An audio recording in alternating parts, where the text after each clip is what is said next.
Cinema, where we focus on a film. I'm Josh, this is Simply Cinema. Let me know down in the comments below what you picked up this past month. In the month of September 2024, the year is flying by rather quickly. There's so much more movies that I need to watch, and I'm still adding to the collection with a big stack here. You can't see it all, but possibly in the thumbnail if I was able to edit it all in there. But first off, we'll start with a Funko Pop. We got another Dune one of Stilgar. If you know me, I am a massive fan of Dune, the book, what we're getting out of the movies, and all that. And so I'm slowly collecting them because I'm rather frugal in terms of what it comes to Funko Pops. This one went down to around $7 and is about the third or fourth in the series that I'm still looking to get. I got Gurney Halleck, Chani, and I got a couple of the older ones like Duke Leto and Bart Cunningham. And so what we're getting out of that, I'm going to be slowly collecting them. Some of the other ones, like Paul Atreides, he isn't going down from $12. I may end up picking it up because he's probably so popular that they're not getting any discounts for him.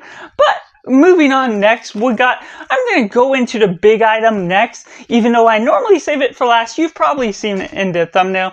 The Universal Classics Monsters Collection on Blu-ray. I decided to do a little splurge, get the whole set for about $77 with the tax off Groove. It was $90, had the 20% off coupon, and so that was a really good deal for what you're getting out of all of this, less than $3 a movie.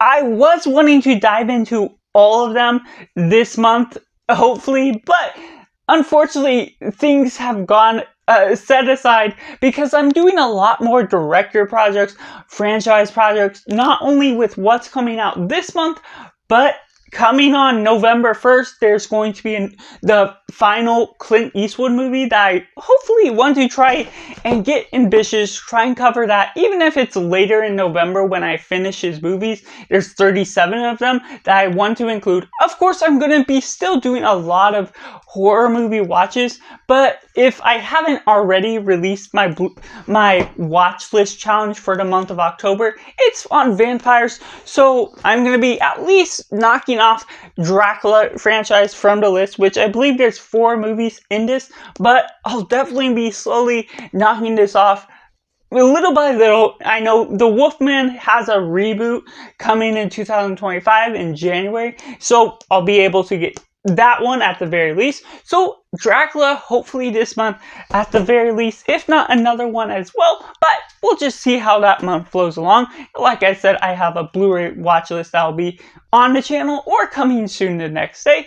We got the Hangover trilogy for director Todd Phillips, who has done the Joker movies, and so I don't think I'll be able to watch his full filmography. Hopefully I'll be able to sneak in at least this, which I have not seen any of the movies thus far for this. I've seen, of course, the Joker movies and Due Date just recently for his filmography, but I'm wanting to dive a little bit more. I know this is more of a rambunctious comedy that I'm not always into comedies so much, but I want to try it out, test the waters of Todd Phillips again, even if it doesn't end up being part of this month's watch.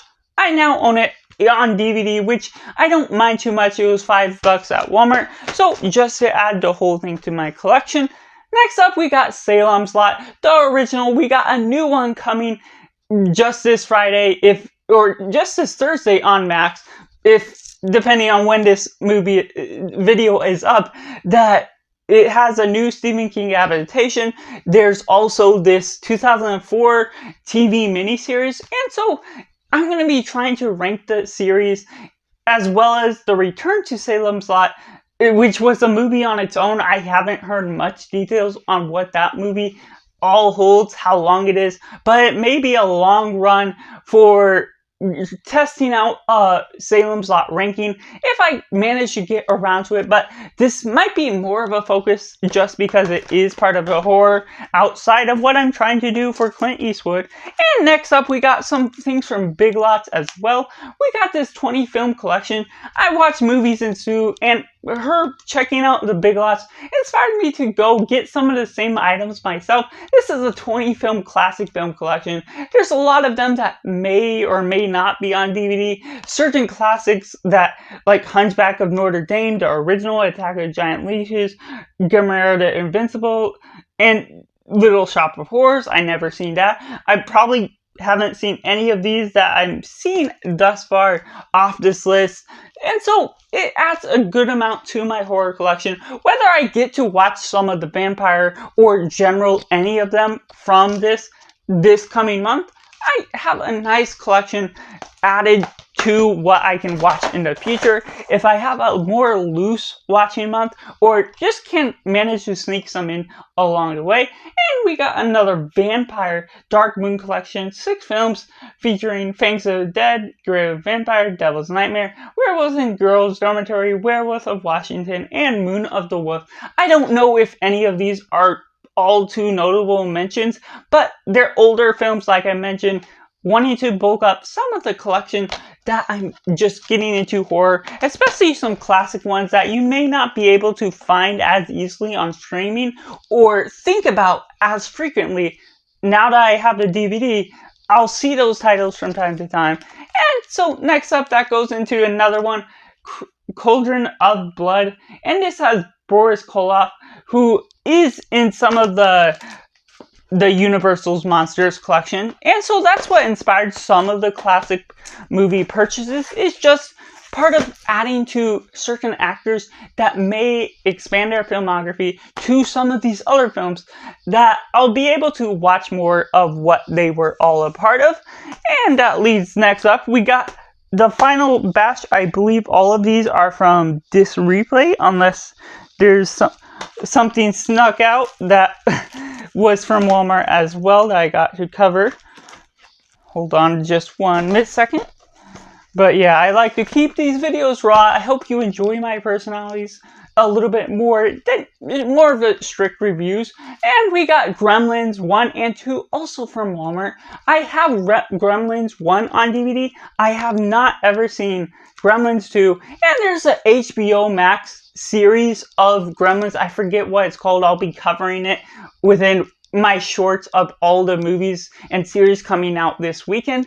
But there's a new short animated series. I don't know if it's all being released or episode by episode, but I may be trying to check that out if I have the chance. But either way, I'll hopefully be able to rewatch Gremlins, which I haven't watched in a few years, and then hopefully get around to figuring out what wild ride Gremlins 2, the new batch, has in store for me. And so this is what moves me into what I did last minute just a couple days ago at This Replay, when I went out over 100 miles, a couple hours away, to see Megalopolis and the early screening of Joker 2, because otherwise both of those weren't coming to my theater. Of course, Joker 2 is coming this coming Friday, but Megalopolis was the main goal for the trip, and I wanted to go to This Replay since I hadn't been there in a while. And first up, we got Labor Day. This is one from Jason Reitman of Blind Buy in this regard, but I decided, why not go add something new to the collection?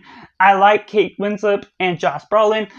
It's from Jason Reitman, who is directing the new Saturday Night movie, which I'm not familiar with Saturday Night Live, the show. I haven't really followed it too much at all. And so this may be another one of Jason Reitman's filmography. I've only seen Ghostbusters Afterlife. I probably won't be able to see all 10 or 12 movies that he has in his filmography with all these other things going on. But whether I get to add 1 or 2 of his films or not, now this is added to my collection. I've seen it quite a few different times, had it sort of on my radar of what I might want to watch with Josh Brolin, but overall, now I have it in the collection. It will be a little more accessible if I ever get a chance to check that one out. Next up, we have The Curator. Now, I'm always on the lookout for new releases, especially at $10, even if it's used. It could be a 1 watch, 2 watches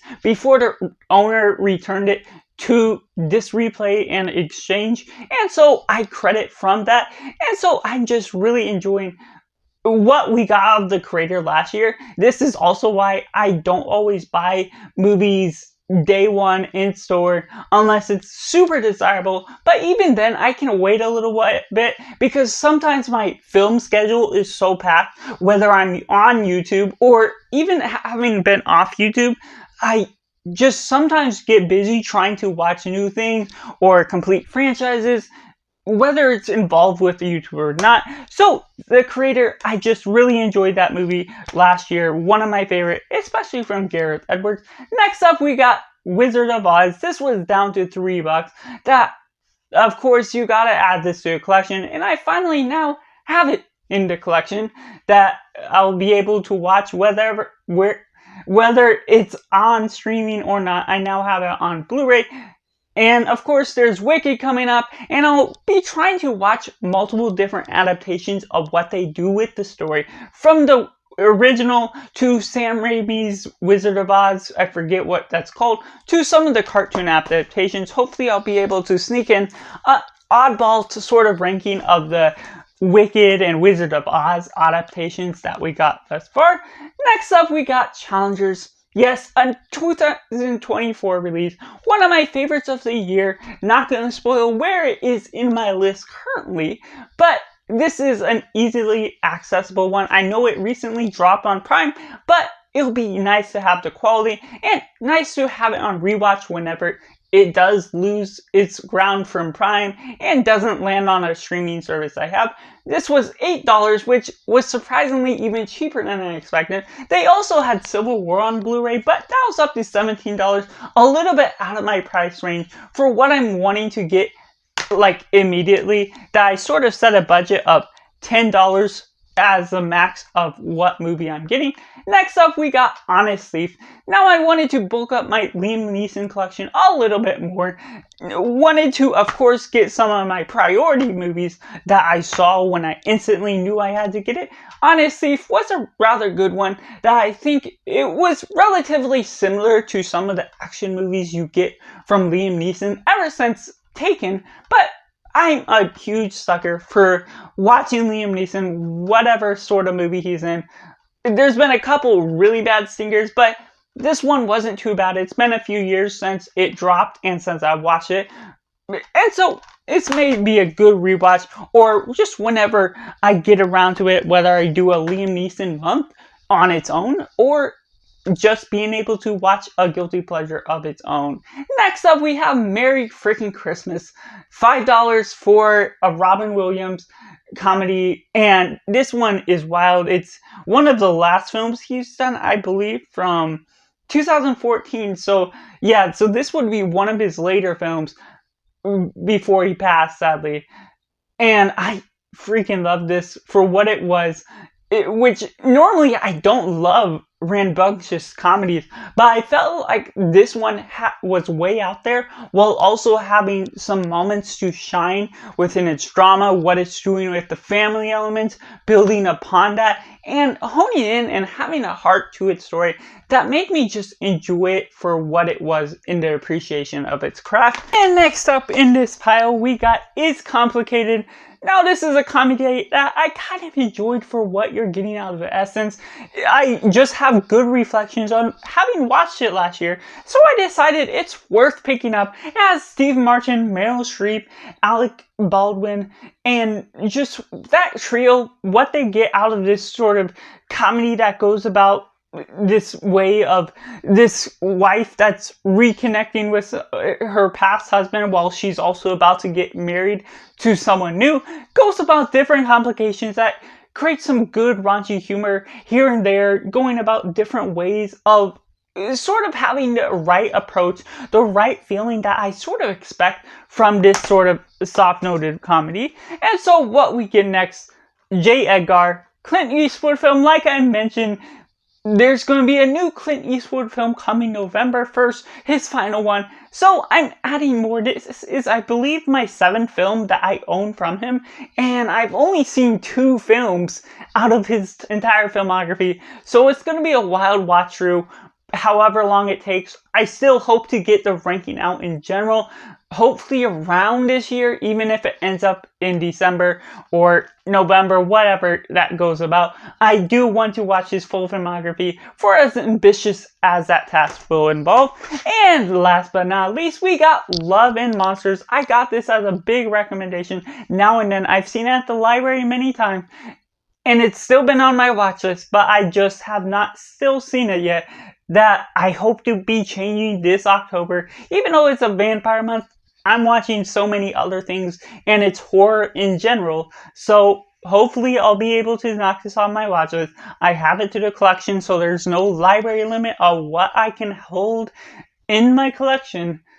And so that's just all the items I picked up in the month of September 2024. Let me know what you picked up, whether Blu-rays, Funkos, 4Ks, DVDs, whatnot, any other collectibles that you'd love to share here on this channel. Make sure to like this video if you enjoyed, subscribe if you haven't already to join in the film culture community where we talk about the love of cinema as a whole. And so that's just all, and make sure to do yourself a favor and go watch a movie.